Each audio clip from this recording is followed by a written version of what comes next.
누가복음 6장 1절부터 11절까지 말씀을 봉독하겠습니다. 한 안식일에 예수께서 밀밭 사이로 지나가시게 되었다. 그런데 그의 제자들이 밀 이삭을 잘라 손으로 비벼서 먹었다. 그러자 몇몇 바리새파 사람이 말하였다. 어찌하여 당신들은 안식일에 해서는 안 되는 일을 합니까? 예수께서 그들에게 대답하셨다. 다윗과 그 일행이 줄였을 때에 다윗이 한 일을 너희는 읽어보지 못하였느냐? 다윗이 하나님의 집에 들어가서 제사장들 밖에는 먹어서는 안 되는 제단 빵을 집어서 먹고 자기 일행에게도 주지 않았느냐? 그리고 예수께서 그들에게 말씀하셨다. 인자는 안식일의 주인이다. 또 다른 안식일에 예수께서 회당에 들어가서 가르치시는데 거기에는 오른손이 오그라든 사람이 있었다. 율법학자들과 바리새파 사람들은 예수를 고발할 구실을 찾으려고 예수가 안식일에 병을 고치는지 엿보고 있었다. 예수께서 그들의 생각을 아시고 손이 오그라든 사람에게 말씀하셨다. 일어나서 가운데 서라. 그래서 그는 일어나서 섰다. 예수께서 그들에게 말씀하셨다. 너희에게 물어보겠다. 안식일에 착한 일을 하는 것이 옳으냐, 악한 일을 하는 것이 옳으냐, 목숨을 건지는 것이 옳으냐, 죽이는 것이 옳으냐. 예수께서 그들을 모두 둘러보시고서 그 사람에게 명하셨다. 내 손을 내밀어라. 그 사람이 그렇게 하니 그의 손이 회복되었다. 그들은 화가 잔뜩 나서 예수를 어떻게 할까 하고 서로 의논하였다. 여러분은 예수님 하면 어떤 모습이 떠오르십니까? 인자하고 온화하고 사랑이 많으신 그런 웃는 얼굴이 떠오르시죠? 물론 예수님은 그런 분이십니다.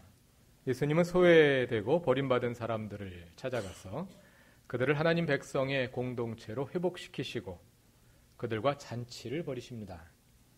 세리와 죄인들 사이에 끼어 어울리며 그들을 정죄하거나 멀리하지 않으시고 품으시고 위로하시고 격려하는 모습은 마치 목자가 잃은 양을 찾아 들판을 헤매다가 어스름해질려 그 양을 찾아 어깨에 둘러매고 흐뭇한 얼굴로 돌아오는 모습을 그린 한 폭의 성화처럼 따뜻하고 평화롭기 그지없습니다. 그러나 그것이 다는 아닙니다. 복음서를 읽어보면 예수님은 이런 성직자 가운 같은 옷을 입으시고 온화한 미소를 띄운 채 천천히 걸어다니면서 모든 사람들과 원만하게 잘 지내시는 것이 아니라 계속 이런저런 사람들과 대립하시고 논쟁을 벌이시는 것을 볼 수 있습니다. 예수님은 사회적으로 냉대받는 사람들, 질이 안 좋다고 손가락질 받는 사람들과 주로 어울리는 반면에 어떤 사람들과는 자주 충돌하고 논쟁을 벌이시는데 예수님이 주로 싸움의 상대로 삼는 사람들이 누구냐 하면 오늘날로 말하자면 목사들, 장로들, 신학자들, 평신도 신앙운동하는 사람들, 주로 이런 사람들과 싸우고 다니십니다. 이런 충돌은 예수님의 공생의 처음부터 십자가에 이르기까지 계속해서 이어집니다. 왜 복음서에는 예수님 주변에 일어난 그러한 갈등들을 이런 큰 비중으로 다루고 있을까요? 아마도 그 이유 중에 하나는 복음서가 예수의 죽음을 설명하고자 했기 때문일 것입니다. 예수의 죽음에 대한 설명은 메시아이신 예수가 왜 죽어야만 했을까 하는 당위성의 차원에서도 물을 수 있지만 누가 그를 죽였는가, 어떠한 정황이 그를 죽음으로 몰고 갔는가 하는 역사성의 차원에서도 다룰 수 있을 것입니다. 이런 후자의 견지에서 볼 때 사복음서는 일관되게 유대교 지도자들이 예수를 죽음으로 몰고 갔다고 말합니다. 그럼 유대교 지도자들은 왜 예수를 죽이고자 했을까? 그리고 예수와 지도자들 사이의 갈등은 어디에서부터 시작되고 어떻게 전개되어서 어떻게 파국에 이르게 되는 것일까? 하는 질문들에 대답하려다 보니까 또 예수의 사건 전체에서 그의 죽으심이 차지하는 그 중요성 자체가 크다 보니까 복음서는 바리새파 사람들, 사두개파 사람들, 대제사장들, 율법학자들, 장로들 같은 유대교 지도자들과 예수 사이에 일어난 갈등과 충돌을 굉장히 큰 비중을 두고 자세히 기록하고 있다고 볼 수 있을 것입니다. 그래서 복음서는 설교하기가 굉장히 어렵습니다. 예수님 계속 싸우고 다니셔가지고 한두 번이면 모르겠는데 이걸 어떻게 설교해야 될지 참 난감할 때가 많습니다. 누가복음에서 그 갈등이 표면화되기 시작하는 것은 5장 17절부터입니다. 이 구절은 사람들이 중풍병 환자를 침상에 눕힌 채로 데려와서 치유를 받은 그 사건의 현장을 기록합니다. 다 같이 찾아보겠습니다. 누가복음 5장 17절 다 같이 읽어보겠습니다. 어느 날 예수께서 가르치시는데 갈릴리 및 유대의 모든 마을과 예루살렘에서 온 바리새파 사람들과 율법 교사들이 둘러앉아 있었다. 네, 됐습니다. 네, 여기까지. 누가복음 4장 37절과 5장 17절에 의하면 이미 예수의 소문이 각처로 널리 퍼져나가고 있었습니다. 아마도 그 소문은 유대교 지도자들의 귀에까지 들어가서 그들은 예수의 주변에 일어나고 있는 그 범상치 않은 일에 주목했던 것 같습니다. 그래서 예수께서 가르치시는데 예수가 사시는 갈릴리뿐 아니라 유대의 모든 마을로부터 심지어는 수도인 예루살렘으로부터 온 바리새파 사람들과 율법 교사들이 그곳에 둘러앉아 있는 것입니다. 어떤 마음으로 앉아 있는지는 모르겠습니다. 그러나 단지 예수가 무슨 일을 벌이고 있나 조사하러 온 것 같지는 않습니다. 그렇게 조사하러 그렇게 많은 사람들이 왔을 리는 없지 않습니까? 무언가 예수가 무엇을 가르치는가 궁금해하고 한편은 의심스럽기도 하고 하는 마음으로 아마 앉아서 듣고 있었던 것 같습니다. 그 시점으로부터 그 사람들과 예수님 사이에 충돌이 계속됩니다. 첫 번째 충돌의 원인은 예수께서 중풍병자에게 죄 용서를 선언하셨기 때문입니다. 하나님만이 죄를 용서하실 수 있는데 저 사람이 누구이기에 감히 죄를 용서하는가 하는 문제로 바리새인들과 율법학자들과 예수 사이에 첫 번째 충돌이 일어납니다. 그러나 2주 전 설교에서 확인한 것처럼 예수님의 죄 용서는 그 당시 율법이 부과한 정죄와 차별의 시선, 그리고 중풍병자에게 내면화되어 있는 죄책감, 이런 것들로부터 그를 풀어주시는 그러한 선언이었습니다.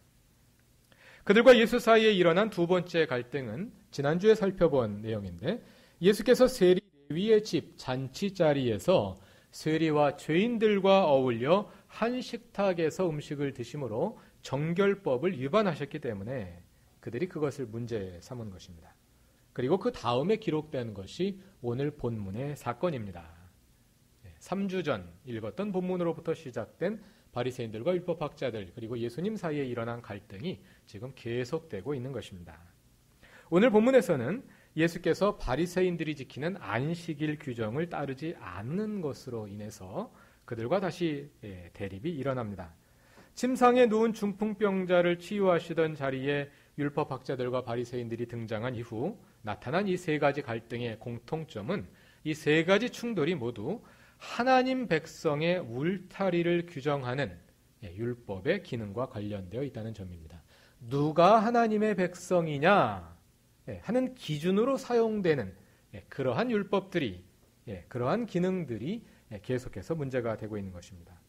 그동안 설교에서 여러 번 언급한 것처럼 하도 자주 들어서 이제는 아마 귀에 딱지가 앉으셨지 않았을까 생각이 됩니다만은 신구약 중간 시대와 신약 성서 시대 유대교의 율법은 도덕적 삶의 기준을 제공하는 기능, 즉 윤리의 기능보다는 유대인을 이방인과 구별해주는 정체성의 표지로서의 기능, 즉 분리의 기능이 중심을 이루고 있었습니다. 하나님의 백성을 하나님 백성 아닌 사람들과 구별하는 정체성의 표지로서 많은 율법들 가운데서도 그 가운데 크게 세 가지 규정이 핵심을 이루고 있었는데 하나는 할례, 하나는 안식일, 하나는 정결법입니다. 이 세 가지는 모두 윤리적 행위를 규정하는 그러한 기능보다는 유대인을 이방인과 구별하는 기능으로서 쓰이고 있었던 율법입니다. 그 가운데 할례는 주로 바울 서신에서 중심 이슈로 드러나는 반면에 복음서에서는 언급되지 않습니다. 복음서에서는 두 가지, 예수께서 유대교 지도자들과 대립하실 때 문제가 되었던 율법 조항은 두 가지인데 하나는 안식일 규정이고 또 하나는 정결법입니다. 정결법에 대해서는 그동안 우리가 누가복음을 읽으면서 여러 번 언급이 되었습니다. 그만큼 정결법이 그 당시 율법의 중요한 기능이었다는 것입니다. 그리고 지난주에 살펴보았던 본문 역시 정결법이 만들어 놓은 하나님 백성의 울타리.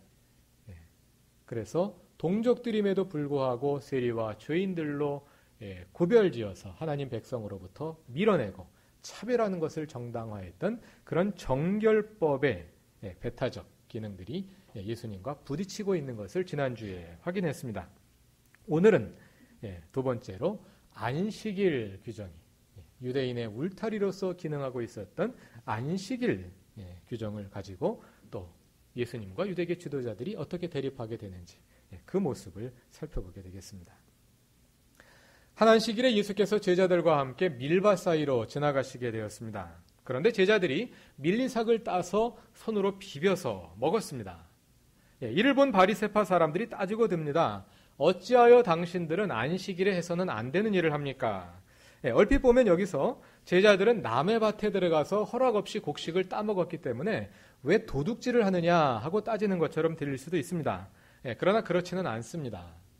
구약성서의 율법들을 보면 이스라엘 내에 가난한 사람들이 생존하기 위한 여러 가지 율법적 장치들을 만들어 놓은 것들이 있습니다. 그중 하나가 남의 밭에 들어가서 이삭을 손으로 잘라 먹어도 괜찮다는 것입니다. 남의 포도밭에 들어가서 포도를 따서 먹어도 괜찮습니다. 왜냐하면 가난한 사람들은 그렇게라도 생존을 해야 했기 때문에. 그러나 남겨가지고 가져가면 도둑질입니다. 그리고 낫으로 자르면 도둑질입니다. 그러나 손으로 따서 배고픈 만큼 먹는 것은 괜찮습니다. 그것이 율법이 규정하는 것입니다. 그것 외에도 가난한 사람들을 위한 규정들이 여러 가지가 있습니다. 예를 들어서 추수할 때 한 번 낫으로 베고 추수꾼들이 베고 지나간 다음에 흘린 이삭은 절대로 주워가면 안 된다. 그것은 그 지역의 가난한 사람들을 위해서 하나님께서 특별히 남겨놓은 몫이다. 이삭 줍기라고 부르는 규정입니다. 그래서 가난한 사람들은 추수할 때 주인이 흘린 이삭을 주어서 그것으로 연명합니다. 또 가난한 사람들에게 빚을 주고 혹시 담보를 받았다면 옷을 담보로 받았다. 그러면 그날 밤이 되기 전에 반드시 돌려주어라. 만약에 그날 밤에 그 사람이 옷이 없어서 추워서 떨면서 하나님 저놈이 내 옷을 뺏어갔습니다. 저놈 좀 어떻게 해주십시오 하고 기도하면 내가 그 기도를 안 들어줄 수가 없다. 안 들어줄 수가 없다. 하나님 이렇게 경고하십니다. 이런 여러 가지 가난한 사람들을 위한 규정들이 있는데 그 중에 하나가 이렇게 남의 밭에 들어가서 곡식을 따먹어도 괜찮다 하는 그런 규정입니다. 따라서 여기서 바리새인들이 문제 삼은 것은 예수의 제자들이 왜 남의 밭에서 곡식을 도둑질하느냐 이것을 문제 삼는 것이 아니라 왜 안식일에 그런 일을 하느냐 이것을 문제 삼는 것입니다. 출애굽기 34장 21절은 추수 기간에도 안식일을 지켜야 한다 이렇게 명합니다. 다시 말하자면 안식일에는 추수를 하면 안 된다 이런 말씀으로 해석할 수 있습니다. 그러나 엄밀히 말하자면 제자들이 추수를 한 것은 아닙니다. 왜냐하면 낫으로 자른 것이 아니라 손으로 잘랐기 때문에 그거는 처음에는 추수로 여겨지지는 않았다고 합니다.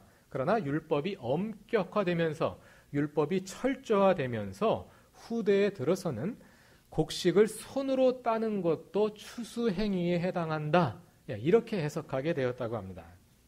제자들이 손으로 곡식을 딴 것은 추수한 것과 같고 손으로 그 곡식을 비벼서 껍데기를 후하고 결을 날려서 먹었을 거 아닙니까? 그러므로 껍데기를 벗겼으므로 탈곡을 한 것이고 결을 날렸으니까 키질을 한 겁니다. 안식일에는 추수를 해도 안 되고 탈곡을 해도 안 되고 키질을 해도 안 되는데 제자들이 지금 이 세 가지를 다 한 겁니다. 안식일을 하면 안 되는 일을 했다 하고 비난하고 있는 것입니다. 듣고 보면 너무 심하다는 생각이 들지만 또 한편으로 보자면 사실 유대인들이 율법을 그렇게 철저히 지키는 그 열심은 존경할 만합니다. 이 사람들은 어떻게 하면 율법을 더 철저하게 지킬 수 있을까 밥 먹고 그것만 고민하는 사람들이 율법학자들이기 때문입니다. 그러나 그러한 열심이 때로는 뜻하지 않은 결과로 나타나기도 합니다. 안식일에 관련된 마사다 항전 이야기는 유명하지 않습니까? 때는 AD 70년경 유대전쟁 막바지에 있었습니다. 로마군에 저항하던 유대인들은 마사다 요새에 올라가서 최후의 항전을 벌입니다. 마사다는 깎아지른 절벽 위에 있는 천연의 요새입니다. 올라갈 수가 없습니다. 로마 군대가 마사다를 점령하기 위해 가진 수단을 다 동원합니다. 그리고 결국에는 유대인들이 안식일에는 전투를 하지 않는다는 사실을 알고 안식일에 그 요새를 공격했습니다. 유대인들은 전혀 저항하지 않고 안식일에 그냥 다 맞아서 죽었습니다. 사실 마사다 이야기는 유대인들이 안식일을 얼마나 철저히 지켰는지를 보여주는 긍정적인 사례로 활용되는 경우가 많습니다. 또 자기들의 목숨을 바쳐서 안식일을 지켰다는 점에서는 숭고하기까지 합니다. 그러나 안식일이 이런 숭고한 면을 가진 반면에 경우에 따라서는 내가 안식일을 지키기 위해 때문에 내가 아닌 다른 사람의 생명이 위태롭게 되는 그러한 경우도 있었다는 사실입니다. 무엇보다도 또 바리새인들과 유대교 지도자들의 입장에서는 정결법이 그러한 것처럼 내가 안식일을 철저하게 지킴으로써 내가 죄인들과 구별되는, 그래서 그들의 거룩함을 보장하고 특권을 유지시키는 그러한 기득권의 장치로도 기능하고 있었다는 것입니다. 그러한 숭고한 측면과 함께 안식일이 사람을 결국은 죽이게 되는, 그리고 안식일을 통해 나의 의로움을 드러내는 그러한 기득권을 유지하는 장치로 사용되는 이러한 또 반면, 다른 측면들도 있었던 것입니다. 이러한 현실 속에서 예수님은 안식일에 대한 새로운 해석을 제시하십니다. 3, 4절을 보겠습니다. 누가복음 6장 3, 4절에 보면 예수께서 그들에게 대답하십니다. 다윗과 그 일행이 줄였을 때에 다윗이 한 일을 너희는 읽어보지 못하였느냐. 다윗이 하나님의 집에 들어가서 제사장들 밖에는 먹어서는 안 되는 제단 빵을 집어서 먹고 자기 일행에게도 주지 않았느냐. 이것은 구약 사무엘상 21장 1절부터 6절에 나오는 이야기입니다. 한번 찾아보겠습니다. 사무엘상 21장입니다. 이때는 사울왕이 이스라엘을 다스리던 때였습니다.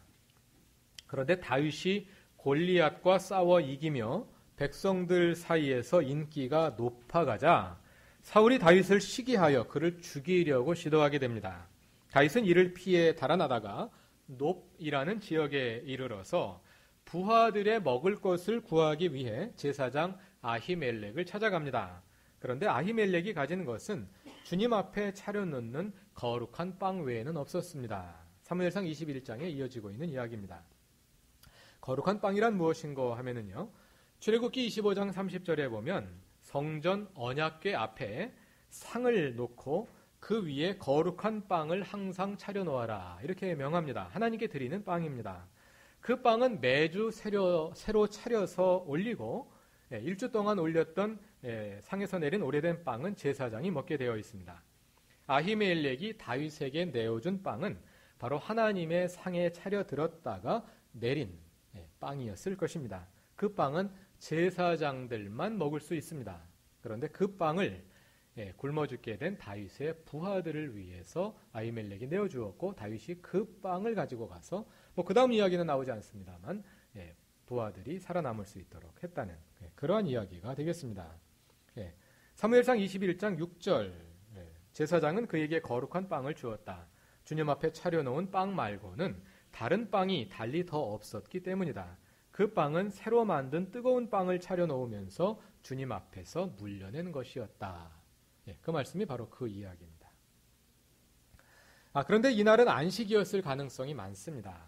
역대상 9장 32절에 보면 안식일마다 빵을 차린다는 말이 나오기 때문입니다. 그러니까 새로 빵을 만들어서 안식일에 하나님께 드리고 다시 다음 안식일에 그 빵을 내려놓고 새 빵을 차려 드리고 이럴 가능성이 많다는 거죠. 그러니까 그날도 안식일이었을 가능성이 많이 있습니다. 딱 그날이라고 말하기는 어렵습니다만, 그러나 다윗의 사건을 기록한 사무엘 21장에도 그날이 안식일이었다는 말이 없고, 또 예수께서 그것을 인용하신 누가복음 6장에도 그날이 안식일이었다고 말씀하시지는 않기 때문에 아마도 이 말씀의 핵심은 그날이 안식일이었다 이것에 있다기보다는 사람의 절박한 필요가 때로는 율법 규정들을 상대화할 수도 있다 하는 것을 가르쳐주는 것으로 읽어야 할 것입니다. 말하자면 단지 안식일 규정뿐만 아니라 다른 율법 규정들에도 적용될 수 있는 그런 일반적인 원칙을 제시하신 것으로 읽을 수 있습니다. 인간의 절박한 필요 앞에 율법의 의무가 상대화될 수 있다는 것입니다. 바리새인들과 율법학자들에게는 그건 있을 수 없는 일입니다. 율법이 먼저고 인간의 절박한 필요는 그 다음입니다. 율법 앞에 죽으면 죽으리라. 이거죠. 내가 좋은 건 좋은데 다른 사람들을 죽이고 있었다는 것이 문제가 되는 것입니다. 3절에서 예수님은 읽어보지 못하였느냐 이렇게 말씀하십니다. 이 말은 성경을 잘 읽어야 한다. 다시 말하자면 성경을 제대로 해석해야 한다 하는 말씀일 것입니다. 무조건 율법 규정을 문자적으로 지키는 데만 열심을 내지 말고 하나님께서 왜 그 규정을 주셨는지 그 본래의 정신으로 돌아가서 하나님께서 안식일을 주신 그 이유를 재확인하고 안식일 준수를 그 본래의 의무 위에 다시 세워라 하고 말씀하시는 것입니다. 여러분이 잘 아시는 것처럼 안식일 규정은 10계명 중에 세 번째 계명입니다. 10계명은 출애굽기 20장과 신명기 5장에 나오는데 그중 신명기 5장 12절부터 15절을 먼저 찾아보겠습니다. 오늘은 좀 많이 성경을 찾습니다.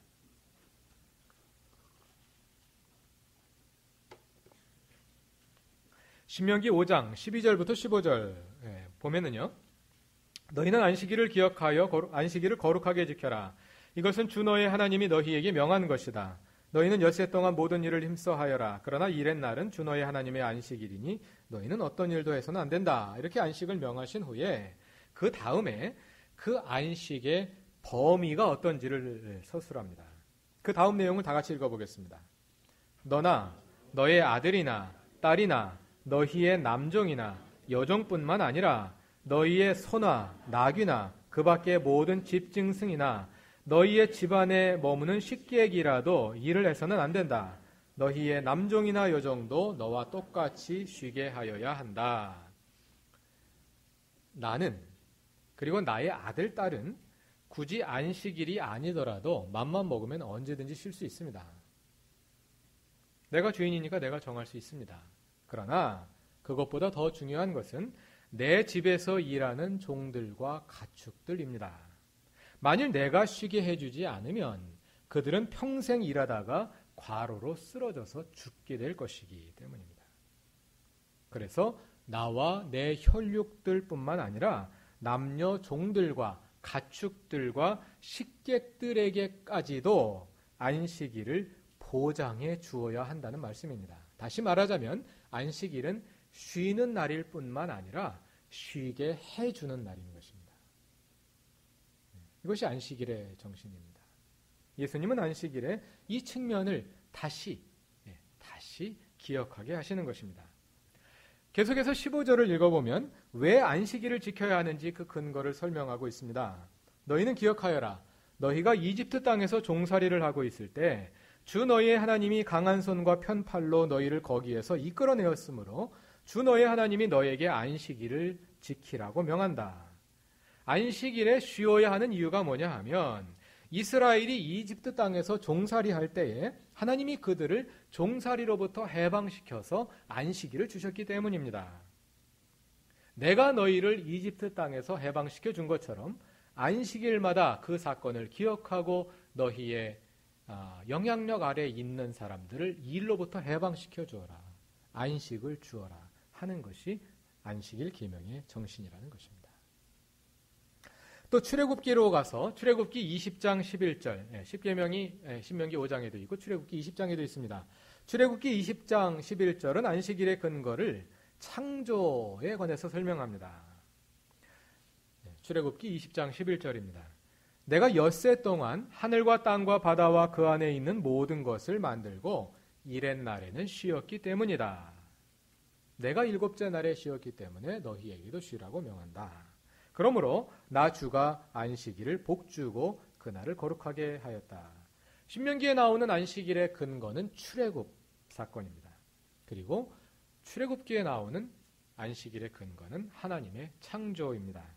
하나님께서 이 세상을 모두 만드시고 일곱째 날에 쉬신 것처럼 우리도 안식일에 일손을 놓고 나와 내 영향하에 있는 모든 존재들을 쉬게 함으로써 창조의 온전성을 회복하라는 말입니다. 계속 일하다가 지치고 병들고 죽게 되면 하나님의 창조가 어그러지는 겁니다. 하나님의 작품이 어그러지는 것입니다. 쉬게 함으로써 창조의 온전성을 회복하라. 이것이 안식일 계명의 정신인 것입니다.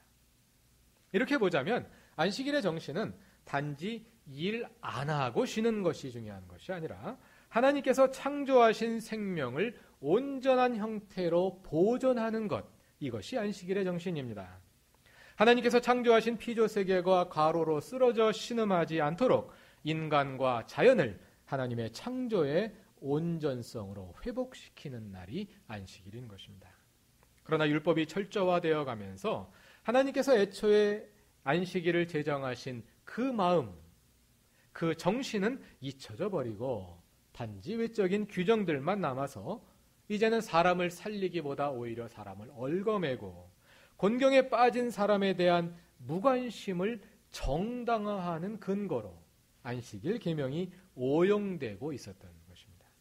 그래서 예수님은 이 사건을 통해서 안식일의 근본 정신을 재확인시켜주고 계십니다.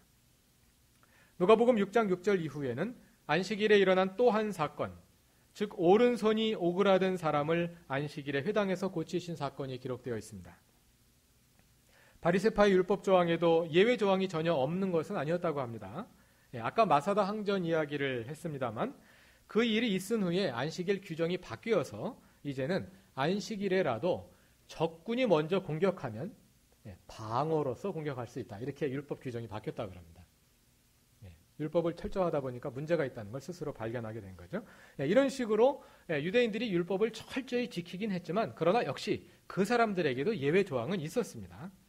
전혀 앞이 꽉 막힌 사람들은 아니에요. 우리보다 율법에 대해서 훨씬 더 많이 생각하는 사람들입니다. 병자들에 대해서도 마찬가지입니다. 어떤 병자가 있는데 매우 위독합니다. 오늘이 안식일입니다. 안식일이면 고치지 말아야 합니다. 그럼 내일까지 둬야 되죠. 근데 내일까지 두면 죽을 수밖에 없는 사람입니다. 그러면 안식일에 고쳐도 좋다. 이런 예외 조항이 있었다고 합니다. 그러나 내일까지 두어도 죽지 않을 것이면 내일까지 그냥 두어라. 이게 안식일 규정입니다. 그러므로 안식일에 병을 고친다. 그러면 이제 이슈는 뭐냐면 그 사람이 얼마나 위독하냐.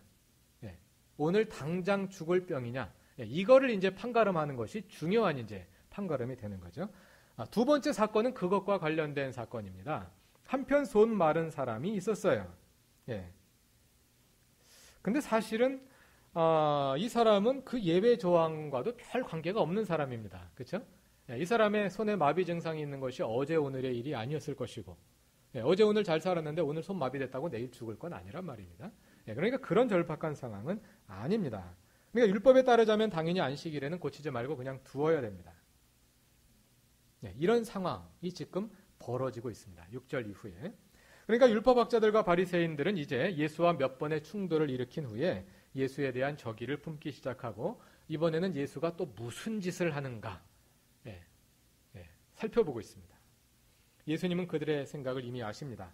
그리고는 손이 오그라든 사람에게 말씀하십니다. 일어나서 가운데 서라. 그 말씀대로 그 사람이 일어나 섰습니다. 예수께서 다시 그를 엿보고 있는 율법학자들과 바리새파 사람들에게 말씀하십니다. 너희에게 물어보겠다. 안식일에 착한 일을 하는 것이 옳으냐, 악한 일을 하는 것이 옳으냐? 목숨을 건지는 것이 옳으냐, 죽이는 것이 옳으냐? 예수님의 이 질문은 안식일에 대한 상식을 뒤엎는 말씀입니다. 안식일은 아무것도 안 하는 날이지 않습니까? 근데 예수님은 안식일에 무슨 일을 하는 것이 옳으냐 이렇게 묻고 계시지 않습니까? 또 이 질문을 헬라어로 읽으면 그 역설적 측면이 더 강하게 드러납니다. 9절에 나오는 말씀이에요. 무엇이 옳으냐 이렇게 물을 때 옳다라고 번역된 헬라어는 엑세스틴이라는 말인데 이 말은 합법적이다. 율법에 부합한다. 이런 뜻입니다. 즉 무엇이 율법에 부합하느냐? 안식일에 착한 일을 하는 것이 율법에 부합하느냐? 악한 일을 하는 것이 율법에 부합하느냐? 이렇게 묻고 계십니다. 아마도 이 말씀을 듣는 바리새인들은 기가 찼을 것입니다. 안식일은 아무것도 하지 말라는 것이 율법 규정인데 무엇을 해야 하느냐고 묻고 있으니 말입니다. 그러나 예수님은 하나님께서 율법을 주신 그 근본 정신이 무엇이냐 하고 묻고 계신 겁니다. 안식일 계명을 어떻게 해석하는 것이 그 근본 정신에 부합하느냐. 예수님은 안식일에 대한 유대인들의 소극적 이해를 적극적인 이해로 바꾸고 있다고 할 수 있겠습니다. 이어지는 예수님의 질문에 나오는 것처럼 안식일의 근본은 아무것도 안 하는 데 있는 것이 아니라 생명을 구원하는 데, 즉 창조의 온전성을 회복하는 데 있다는 것입니다. 누가복음 6장 6절에서 예수님은 그 자신이 안식일의 주인이라고 선언하십니다. 왜냐하면 그분은 안식일을 제정하신 하나님이시기 때문입니다. 그러나 바리새인들과 율법학자들은 예수를 안식일의 주인으로 인정하기를 거부합니다. 그래서 11절에 보면 그들은 예수가 자신들의 기득권의 근거를 허물어 버린 것에 분개하여 예수를 어떻게 제거할 것인지 모의하기 시작합니다. 예수를 없애려는 그들의 모의는 시간이 지날수록 발전하여 결국은 예루살렘에서 예수를 십자가에 못 박는 데까지 이르게 됩니다.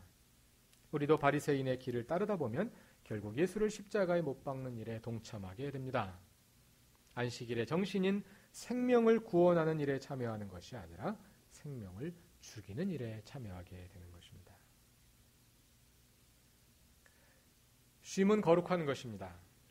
십계명 중에 유일하게 거룩하다는 수식어가 붙어있는 계명이 바로 안식일 계명입니다. 쉼이 거룩한 이유는 우리의 쉼을 통해 하나님께서 일하시기 때문입니다. 진정한 안식의 핵심은 일을 하지 않는 데 있는 것이 아니라 내가 일을 손에서 놓음으로 하나님께서 일하게 하시는 데 있습니다. 예수께서 새롭게 하신 안식일의 진정한 의미는 단지 일주간 중 하루 직업활동을 그치는 데 있지 않습니다. 안식일은 단지 일을 쉬는 날이 아니라 창조의 온전성을 회복하고 생명을 구원하시는 하나님의 일하심을 위해 우리 안에 자리를 내어드리는 날이기 때문입니다. 우리의 쉼을 통해서 하나님께서 우리 안에서 일하십니다. 그래서 안식일을 통해 우리는 우리가 하나님의 자녀임을 확인합니다. 유대인들은 안식일의 철저한 준수를 통해 하나님의 백성으로서 스스로를 이방인들과 구별하고자 했습니다. 그것은 거룩한 노력이었습니다. 그러나 어느새 그것은 자신들의 의의를 입증하고 과시하는 도구로 전락해 버렸습니다. 하나님의 창조의 온전성을 회복하고자 하셨던 안식일 계명을 주신 하나님의 마음은 잊혀지고 그 결과로 나온 율법 규정만이 남아 생명을 구원하기보다 오히려 생명에 대한 무관심을 정당화하는 도구로 오용되고 있었습니다. 안식일에 대한 재해석을 통해서 예수님은 그 바리새인들을 향해서 너희는 무엇으로 스스로를 구분하느냐 하고 묻고 계십니다. 우리는 무엇으로 우리를 이 세상과 구별합니까? 외면적으로 볼 때 우리도 비슷한 방식으로 세상과 구별됩니다. 누가 기독교인이냐? 기독교인인 사람과 아닌 사람을 무엇으로 구별할 것이냐? 가장 간단하게 답하자면 주일날 교회 가는 사람이 기독교인이다 하고 대답할 것입니다. 그러나 만일 우리의 구별됨이 단지 세상 일을 쉬고 교회에 나가는 데서 그치고 있다면 우리는 그 바리새인들의 실수를 반복하고 있는 것인지도 모릅니다. 매주일 잠시 직업활동을 중지하고 교회에 오는 것만으로도 사실 여러분은 큰일을 하고 계십니다.